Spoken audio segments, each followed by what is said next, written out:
E aí, turma, beleza? Então, ó, depois de a gente estudar os principais biomas mundiais, estudar detalhadamente os biomas brasileiros, chegou agora da biogeografia. A gente vai estudar a distribuição das espécies no planeta, entender como isso ocorreu e como isso ocorre, né?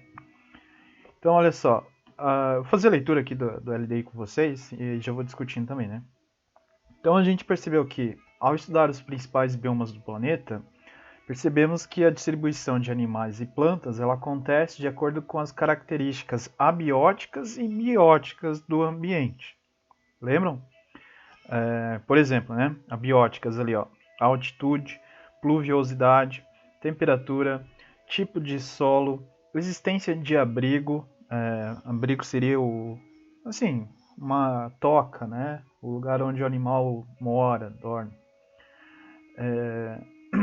De alimento, de parceiros sexuais para reprodução, senão a espécie é extinta, né? Entre muitos outros fatores. Então, isso a gente também vem falando desde lá do final do primeiro bimestre, que fatores abióticos, que são aqueles fatores que não têm vida, são essenciais para a sobrevivência dos seres vivos, dos fatores bióticos. Né? Como é que um ser vivo vai sobreviver sem água? Certo? Não é possível. Além disso, a gente também percebeu que, ao estudar os biomas, quem determina quem ali é a flora. Lembram de flora, de floração, lembram-se de plantas. Então, flora são as plantas, são os vegetais. É a flora quem determina quem vai sobreviver ali, certo? Então, a flora, quem vai sobreviver, no caso, o animal, né? Que tipo de animal que vai sobreviver? Quais animais? Então, primeiro o ecossistema, o bioma, ele desenvolve a flora. E aí os animais, eles vão se adaptando àquela flora. Né? Então, a flora que manda, a flora que determina. Então, olha só, é por isso que os seres vivos que habitam determinada região podem ser muito diferentes daqueles que vivem em outras regiões. Entretanto, você já reparou que existem espécies de seres vivos muito parecidas, distribuídas por diferentes regiões do planeta? Como essa distribuição aconteceu? Esse é um assunto estudado pela biogeografia. Bom, como eu já comentei em outras aulas, o homem, com o desenvolvimento de tecnologia, com o desenvolvimento de transporte, desde o tempo lá das grandes navegações, onde final dos anos 1400, início dos anos 1500, quando o homem desenvolveu grandes embarcações, né, que começou a percorrer os mares, a explorar outros continentes. Então ali o homem já começou a pôr a mãozinha dele e mexer no ecossistema, mexer nos biomas.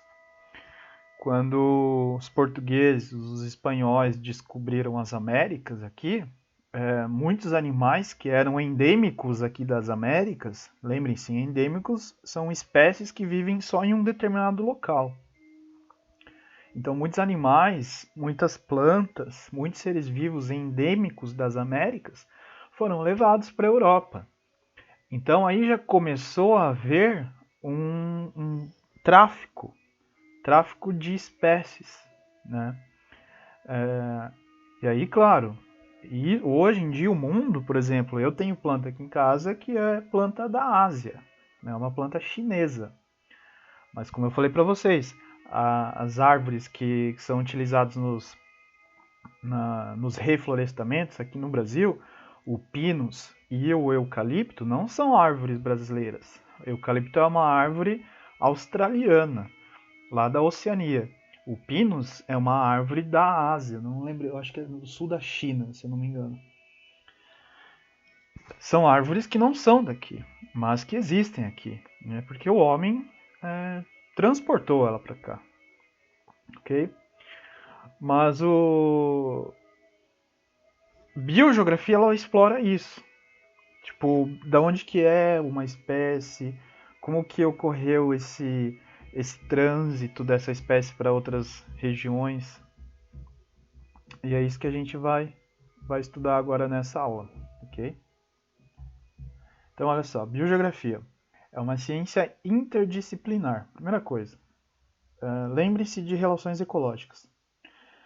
Quando a gente fala de relações interespécies, são relações entre espécies diferentes. Quando a gente fala relação intraespecífica, aí a gente está falando de relações entre seres da mesma espécie. Isso de ecologia, tá? Só estou fazendo um paralelo aqui. Quando a gente fala de interdisciplina, a gente está falando de envolvimento de diferentes disciplinas para trabalhar um conteúdo. Se fosse uma disciplina intradisciplinar, aí quer dizer que ela é específica daquele conteúdo ali, não se trabalha com nenhuma outra disciplina. Se bem que na questão de disciplinas ali não existe intradisciplinar, tá? Mas só estou dando um exemplo. Então, interdisciplinar envolve várias outras disciplinas. Aqui, né, por exemplo, a biogeografia, olha só, áreas da biologia, da ecologia, da paleontologia, da geologia e da geografia. Para vocês, nesse caso aqui, envolve biologia, que na verdade é ciências, né, que em ciências vocês estão aprendendo biologia, ecologia, paleontologia, e geologia, geografia, a geologia é mais voltado com a geografia, né, mas vocês estão trabalhando com a geografia. Então, a biogeografia é uma ciência interdisciplinar que investiga a distribuição geográfica das espécies pelo planeta Terra ao longo do tempo. Desde o surgimento dessas espécies, né? Há bilhões de anos atrás. Então, observe na imagem a seguir a distribuição de fósseis de algumas espécies de seres vivos já extintos e a união dos continentes conforme o aparecimento desses fósseis. Então, antes de mais nada, também a gente tem que relembrar esse conteúdo aqui, que eu lembro que em ciências eu trabalhei isso com vocês, a questão da Pangeia. Provavelmente vocês trabalham isso também em geografia, né? Ou já trabalharam, ou vão trabalhar. Vão estudar de uma maneira mais detalhada. Mas aqui vocês devem se lembrar que há milhões de anos atrás, os continentes no nosso planeta eles eram todos unidos. Eles formavam apenas um grande continente, chamado de Pangeia. Então, olha só, mapa de distribuição de fósseis de espécies extintas de animais e plantas encontrados pelos continentes. América do Sul, África, Índia, Antártida, Austrália. Que, há milhões de anos, formaram o continente Gondwana. O Gondwana é a parte sul aqui, tá, da Pangeia. Então, aqui, ó, por exemplo, né? Eu vou focar nesse aqui, ó, o Mesosaurus, porque eu vou mostrar um vídeo depois sobre esse carinha aqui. Então, fósseis de Mesosaurus, um réptil extinto de água doce. Esse animal aqui, ele surgiu antes dos dinossauros, tá? Apesar dele ter esse nome Mesosauro, ele não é um dinossauro, ele é um réptil que viveu antes dos dinossauros. Então, ele está com uma setinha amarela mostrando aqui, né? Ó, então a gente pode ver. Deixa eu separar aqui para vocês. Ó, aqui está a América do Sul. Né? Corta mais ou menos aqui assim. Opa. Ok? Aqui, ó, que vem aqui embaixo. Ó, esse é o continente africano. Tá? Então esse Mesosaurus aqui, ó, ele viveu aqui no sul da América do Sul e no sul do continente africano, ok? Lembrem desse nome. Eu vou passar um vídeo bastante interessante sobre ele aqui na segunda parte da aula. Ele tinha uma distribuição não tão grande, né? Se a gente comparar, por exemplo, essa planta aqui, ó, fóssil de Glossopteris, planta extinta que vivia por todos os continentes, ó, né? Então, ela vivia no continente australiano, no continente antártico, né? Vinha aqui no sul da África e também na América do Sul aqui, ok? Ou esse outro aqui, ó, o fóssil de Listrosaurus, um réptil terrestre já extinto. Olha, ele viveu no continente africano, viveu no continente índico e viveu no continente africano. Eles conseguiam se locomover aqui, ó, se transportar entre esses continentes, porque os continentes eram todos unidos, tá? Então, olha, só para vocês lembrarem, né? A análise da distribuição dos seres vivos atuais, isso aqui é um GIF que vai mostrando, ó, como é que ocorreu a separação dos continentes, né? E mostra aqui também as datas aproximadas, né? Ó, a Pangeia, 225 milhões de anos atrás. Aí formou a Gondwana e a Laurásia. Depois veio o Jurássico, ó, eles já estavam se separando. No Cretáceo, ó, hoje em dia está bem separado. E se vocês lembrarem disso, no sexto ano eu até me falei, essa movimentação ela não parou, ela ainda acontece, tá? Mas como é muito lento, é muito pequenininho, o quanto ela se move, a gente não percebe. Na verdade, a gente percebe às vezes em alguns lugares com os terremotos, tsunamis, né? Isso é consequência dessa movimentação dos continentes, das placas tectônicas.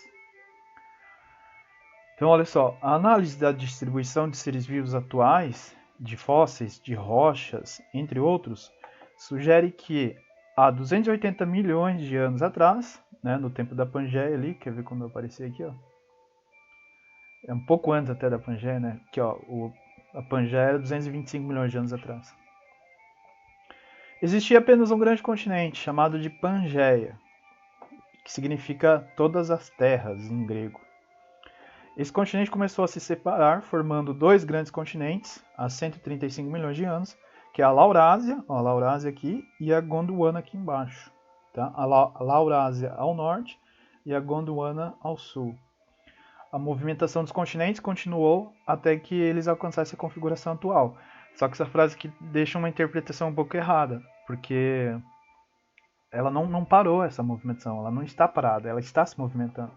Cada vez mais o continente americano está se distanciando do continente africano e europeu, e daqui a alguns milhões de anos, provavelmente a nossa raça já vai estar extinta, o nosso continente das Américas ali vai se encontrar com a parte leste da Ásia e da Oceania. Então, olha só, segundo a teoria da deriva continental é a movimentação, né, dos continentes aqui, das placas tectônicas.